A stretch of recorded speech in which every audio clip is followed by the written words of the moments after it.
EventCenter.com. Parker McCollum Live.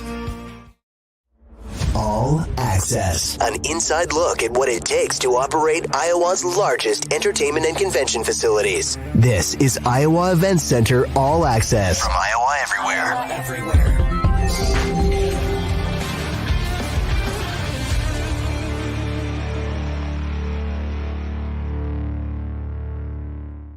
Hey, what's up, everyone? Welcome back to another episode of All Access here on the Iowa Everywhere Podcast Network. We're presented by the Iowa Event Center. Matt Van Winkle, Adam Flack, Director of Marketing at the Iowa Event Center, joins me. Adam, those pre-rolls we ran for Parker McCollum and AEW have me really excited for the events coming up soon, coming up in the next couple of weeks down at Wells Fargo Arena. Yeah, it's summertime and a lot of the festivals and events going on outside, but we're still busy down at Wells Fargo Arena. We just got done with high school graduation season, had Ankeny and then Centennial yesterday.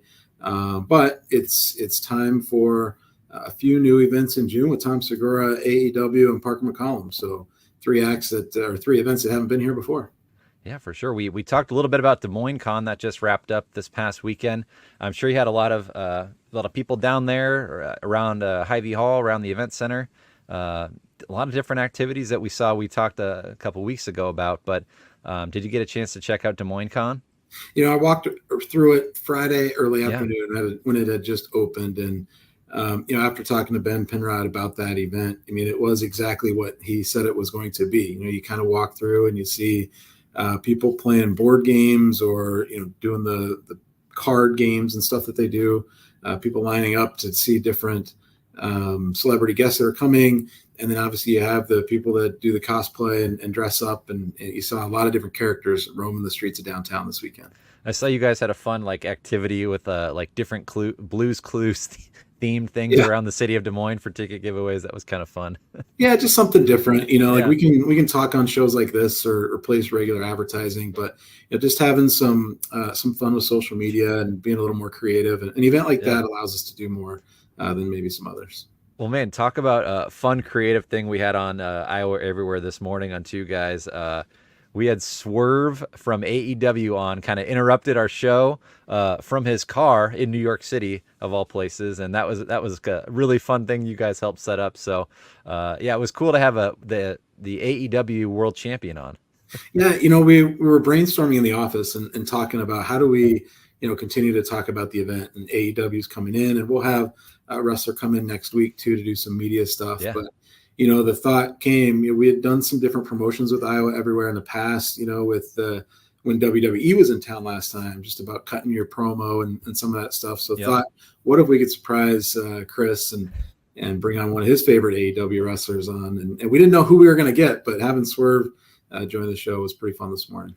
That was funny, and it was totally unplanned. He had no idea what was going to happen, and I just kind of queued him up and said, "Hey, who's your favorite AEW wrestler?" And he happened to say Swerve. He literally had no idea that he would be joining us in a couple more minutes. So he was in between media sessions, and I like how he said, I got big media going on right now, and he mentioned Iowa Everywhere, so we'll take the credit.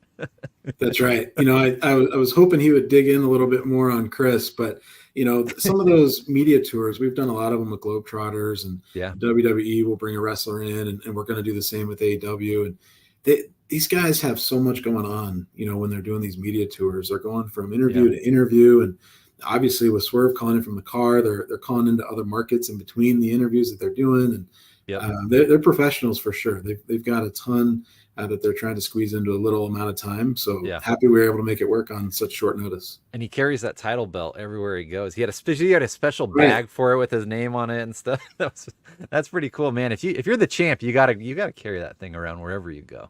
Yeah, I know I used the Globetrotters reference already once, which, having them carry the basketball around has to be lighter than carrying a championship belt around everywhere you go. The prize is a little bit different, but the weight of the belt has to outweigh the basketball. Yeah, for sure. So that AEW event is coming June 12th. This is the first time you've had AEW. I know we've talked a little bit about this before, but this is something that you guys really have had in the works for almost a year, going on a year now? Yeah, I'll tell you, AEW as a product, I mean, I first heard about the event years ago from one of our other venues within the Oakview Group family that hosted one of the first pay-per-views. And they're talking about this new wrestling product and how they put it on sale and it sold out in like 5 minutes over in a building near Chicago. And so we've heard about it for a long time, but it never really crossed our radar. We have a great relationship with WWE, right. You know, a lot of times hosting 2 of those events a year, whether it be SmackDown or Monday Night Raw. Yep. And so AEW was kind of out there but kind of at an arm's length. Yep. And about, March of 2023, our assistant general manager, Jack, actually reached out to the booking contact for AEW, who he had worked with when he was at a building in Tampa. And that was the first conversation they ever had about bringing it to Iowa and Wells Fargo Arena. Well, fast forward, that booking contact ends up leaving the company, so it kind of stalls out there. The new booking contact comes in who had a history with PBR and a lot of history with our venues. We had a previous relationship with him, so he calls and starts to try to fill in dates on their TV schedule, and it worked out. So it was a long process to get them in, and obviously with our schedule and hosting WWE, you got to make sure that you're not booking one on top of the other. Make sure we can find a good window where the events wouldn't hurt the other one, because I'm assuming we'll get WWE back on the calendar again, either in late 2024, early 2025, hopefully. But it's something that you just always have to play into. And so an event could take from March 2023 to play off in June of 2024, which is going to happen next week. Or it could be as quick as we did an Adam Sandler or some of the other events that maybe it's 6 weeks from first initial conversation to the event happening. Yeah, it'll be cool to see the difference maybe between how an AEW show looks in person versus a WWE show. I've been to a few of those at Wells Fargo Arena. I know they're both televised events, which will be pretty cool too to have. I don't know, does AEW do theirs live or do they record? I'm not sure. I think they do both. I think they've got a Wednesday night show that they do live, and then they record one for later in the week or something. So nice. Yeah, it'll be a big event and TV audience, and those are always fun. It's kind of different sitting in the crowd, is because you're not can't hear the announcers and what they're saying on TV. There's kind of a lot of dead air, but we'll see. It's the first time we've hosted AEW, so I don't know how that product looks compared to WWE. If you're one of those people like me, when maybe 10, 15 years ago, I wanted nothing to do with professional wrestling, and a couple of college buddies kind of dragged me into loving it. Check it out. It's really a cool experience. It's really just entertainment. It's really what it is. And, these wrestlers really get interacted with the crowd, and they really make it a fun experience for everyone. So if you want to check out AEW at Wells Fargo Arena, June 12th, HiVTix.com if you want to get in on those. Still tickets available for that, Adam? Still tickets available at all price levels. So, go ahead to HiVTix, get your tickets now, and show up here ready to have a good time. For sure. And like you said, we're going to have another wrestler on with us next Tuesday, so stay tuned for that before the show comes to Des Moines. Tom Segura is coming through town this Thursday at Wells Fargo Arena, June 6th. Another comedian coming through. You guys have had some pretty big names. Nate Bargatze, like you said, Adam Sandler has been here in the past year. So Tom Segura, you can add that one to the list. Thursday, June 6th, big show coming to Wells Fargo Arena. Man, I'll tell you what, comedy's been hot. I took a look at the calendar for Des Moines Performing Arts and Hoyt Sherman, and everybody in Des Moines is hosting comedians coming up. I think all of us have different ones on the schedule. So comedy continues to be hot in terms of touring. Segura is a great show from what I understand. One thing that'll be really important for this show, some of those comedians use the Yonder pouches, where you have to come in and lock up your phone into the case. Oh, yeah. This show is not one of those. So you can keep your phone with you, but there will be a lot of signage throughout the venue that to please not be on your phone during the show. No texting, no phone calls, no recording, no photos. They just want the phone put away and enjoy the event. If they do see phones out, you will have security, be asking you to put that away. So I would just know that you're coming in. You can keep your phone with you, but keep it in your pocket or your small clear bag and just enjoy the comedy of the night. Yeah, I saw you guys posted something about that when Bargatze was here. No photos, no videos during the show. And the reasoning for that probably is just because a lot of these guys are testing out new stuff. They don't want stuff to get out. A lot of these comedians are using these tour stops to try out some new material for their upcoming specials and stuff like that. So they really try and keep it to a special audience. And Unlike music where, it's kind of just a free for all. They're playing the hits and, occasionally they'll play new stuff, but yeah, comedy's a little different in that space, isn't it?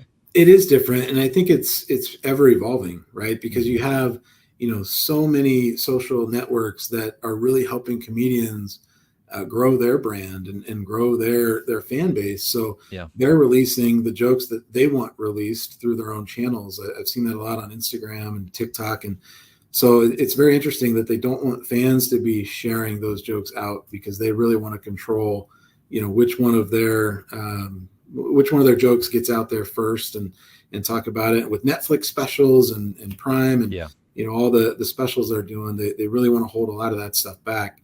So that when you come in, maybe you haven't heard a lot of the jokes that they're going to tell. And you're right, working on new material. Absolutely.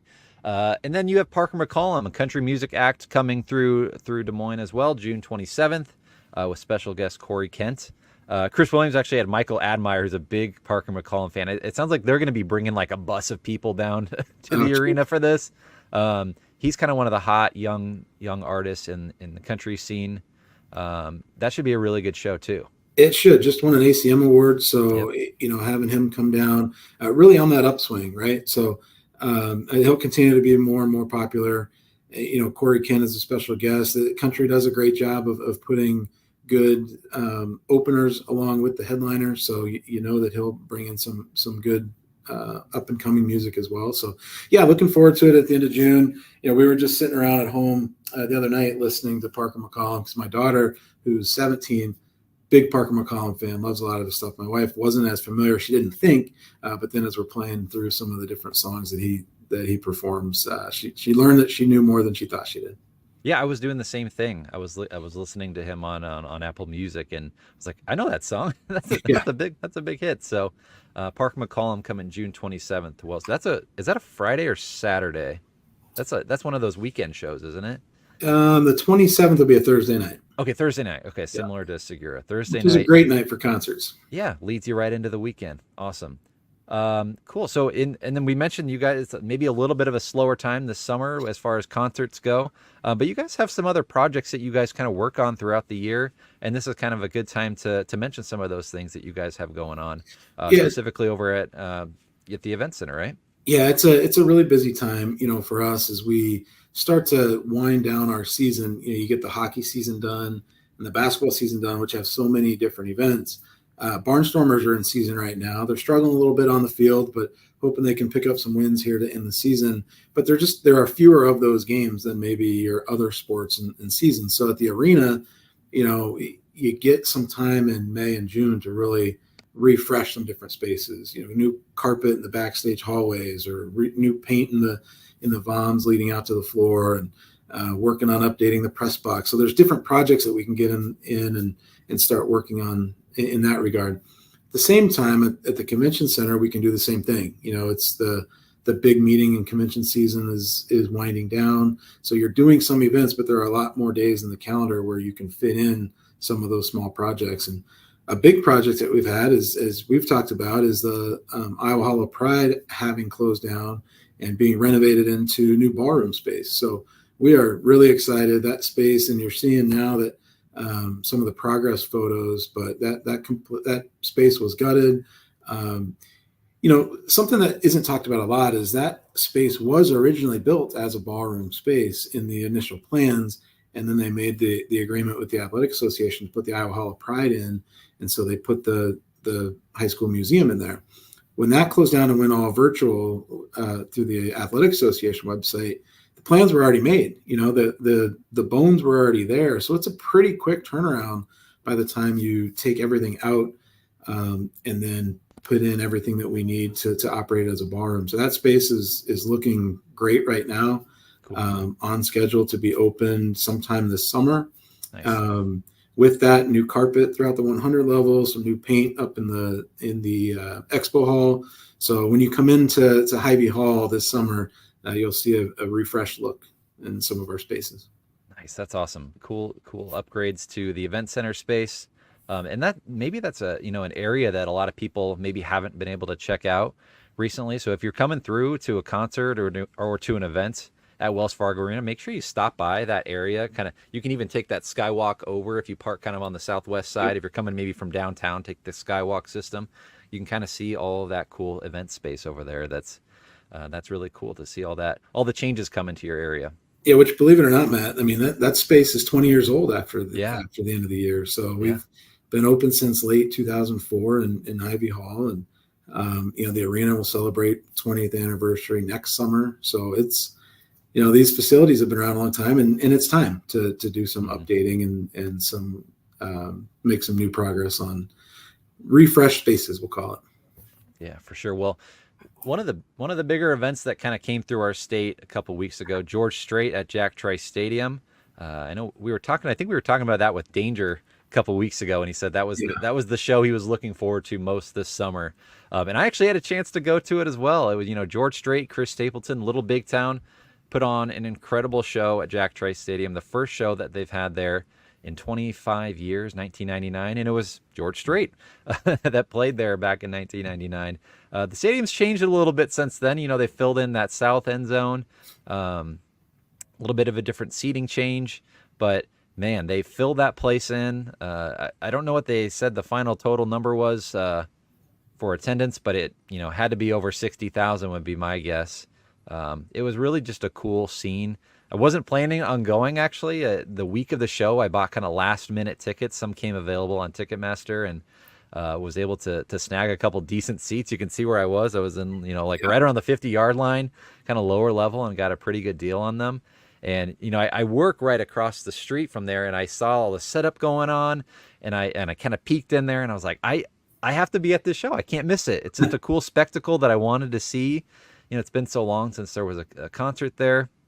I wouldn't say I'm a huge George Strait fan. I really do like Chris Stapleton and Little Big Town, but I was blown away by how great George Strait sounded at age 72. He's got the Ace in the Hole 12-piece band behind him. That was even more impressive. It really was just a cool night overall. That seeing the photos, I mean, I wasn't able to attend, but I felt like I was there. I think I was the only one in Central Iowa that wasn't at the event. See, that's what I didn't want to happen. I didn't want to be left out. I know. Thanks. But those shows are huge productions. You look at the staging, you look at the video screens that they have there. I mean, that is a completely new ball game from an arena show. That's like going from the club to the arena, from the arena to the stadium. So it's just, it's a huge feat to put that on. We have to protect the ice, when we do concerts and other events at our space, but nothing like protecting a football field. I'm sure come August, they're going to really want that field looking great. And I thought I heard that might be helped by that grass max system that they did there. I don't know if that's true or not, but I heard their turf management guy on a podcast within the last year talking about, that was one of the things that they're going to want to start doing concerts there. And so as they looked at redoing the field last year, really making sure they had something that was durable and ready, even though it's natural grass to come back up. And it's interesting as you watch that time lapse, they made sure to cover the least amount of the field as possible till the very end. Right. Yeah, because I was there Thursday, and there was nothing covering the field yet. But they obviously had to do kind of they don't want to put everything on there until they have to. So you can see it looks like they put a little pathway out there for the trucks that had to bring in the sound systems and stuff. So then they took it back off and then put it back on. So I didn't actually, I wasn't ever on the field, but it looks almost just like it was kind of those like connected, plastic pieces that kind of fit together on the field that kind of protect the field. But the people that were down there looked like they were having a great time. The one thing that you probably saw all over social media was the beer lines. They had a little bit of an issue with, Jack Trice Stadium does not sell beer during football games. So this was the very first time that they've sold alcohol in the stadium to everybody, I believe, in this capacity. Maybe they did years ago, at least in the past 25 years since they've had concerts. But, just from my experience, we waited in a solid, 30-minute beer line, and some people were upwards of an hour. They kind of turned all the concession stands into beer lines, and we're selling very limited food like hot dogs and peanuts or something like that. So pretty limited food, but all of those lines were selling beer as well. And I think there were some other like stations around that concourse area. Okay. But it's just one of those things that the concourse isn't very wide. And I know you guys maybe experience some of these things where you just get an influx of people at Wells Fargo Arena where it just, there's nowhere for people to walk by. Everything just kind of gets backed up because everybody wants beer at the exact same time, you know? So well, that's a good comment that you made, Matt, is like, when are the lines the longest? It's in between acts, right? Or it's before the show. And I don't know, again, I wasn't there, but I would assume that during the middle of Chris Stapleton's set or George Strait's set, you could probably walk up pretty quickly and get a beer because everybody's in. It's obviously going to be in those times when in between acts, you probably have 30 minutes or so to reset the stage. Everybody's going to go out and try to use the restroom and get a beer or two in that time. And, you can have the best laid plans possible, but if everybody's going to hit those concession stands at the same time, it's impossible to service everybody and hope that they can walk up and grab a beer. Very similar to, the first time we did NCAA basketball, men's basketball in 2016. I don't know if you know this or remember this, but we really struggled with concessions the first day. We felt like we were ready. We thought we had a good plan. We've hosted sold out events before, but it was a different type of event than maybe we were prepared for. We had perfect game times, that are at mealtime. And so in a basketball game, you've got pregame, halftime, and in between games that everybody's going to try to hit those concession stands at the same exact time. So we really learned some things from that, and we tried to change it from the Thursday to the Saturday. We were willing to talk to, I think Channel 13 came down to do a story about it. And at a certain point, it's like, yep, we could have done better, improved it for Saturday. What we learned is that we needed more portable locations or more grab and go type locations or different products that maybe didn't take the prep for those products was different. So we've been a lot more prepared for 2019 and 2023. Same thing there. It's first concert in 25 years. Right. Did they do things perfectly? The crowd says they didn't, so they didn't, right? So, but to be able to prepare for that many people to all hit those lines at the same exact time, restroom lines are probably long as well. It's just the way it kind of goes sometimes. They'll improve by next time. They do a show next summer. I'm guessing that they'll have more locations. Maybe they'll be spaced out differently or in different locations that'll work better for that. One of the things that we've learned on some shows is you really got to know who your crowd is. Do you have the right product and the right amount of product and to be able to sell it quickly? But on the flip side, is it a heavy female show? Is it a heavy male show? Is it a under 21 crowd where it's going to be sodas and popcorn? Is it an over 21 crowd where it's going to be mainly beer and liquor? Mm-hmm. We've had shows where we've flipped restrooms before. So we've got 233 public toilets in Wells Fargo Arena. Mm-hmm. What's the percentage of male to female? Yep. If you've got a large female crowd coming in, can you flip a couple of those men's rooms to women's just to try to alleviate some of that congestion in the lines at the women's room? So it is somewhat a guessing game, but you lean on what information you can get from other venues that have hosted that type of event before or products that they've sold. And so you can prepare as good as you can. Yeah, well, like we said, with them not selling beer during football, they really hadn't had a chance to kind of figure out some of those kinks. Right. And, my guess is, like you said, they'll probably work on having more stations spread out as opposed to all in the lines. But again, they're limited with some space specifically, and they didn't have people walking up and down the aisle selling.